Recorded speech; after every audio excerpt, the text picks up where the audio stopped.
I had not grown up in a family where limitations were placed upon women. My whole family tradition had been self-sufficient women. My grandfather, patriarch though he was, believed in his daughters being self-sufficient and independent. And so it just simply was not a part of my family tradition to expect any limitations upon what a woman could do or what she couldn't do. And I'd never thought of myself in terms of women. I thought of myself in preparing to be a civil rights lawyer, you know, for this cause.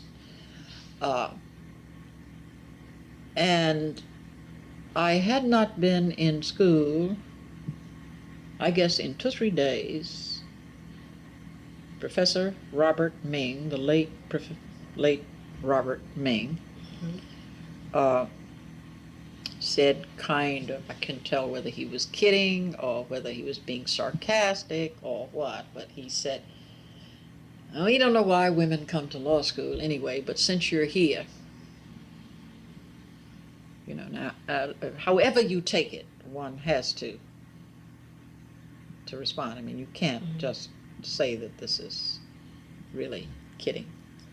And then the second thing was that there was a notice on the bulletin board very shortly, maybe 2 or 3 weeks after school began, which said all male members of the first year class are invited to Dean so-and-so's for a smoker.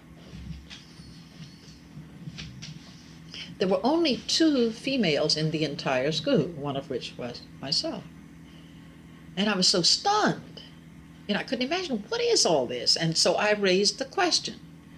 I was told this is that we want to look over the members of the first year class for the legal fraternity.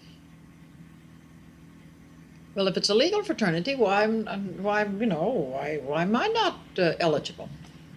Oh, well, why don't you women go and form a legal sorority? And so what I'm really saying is that removing the racial factor, Howard University being a school where the racial factor was not the problem, immediately the sex factor was isolated. And so this is the beginning of my conscious feminism. It began at Howard University back in the 1940s.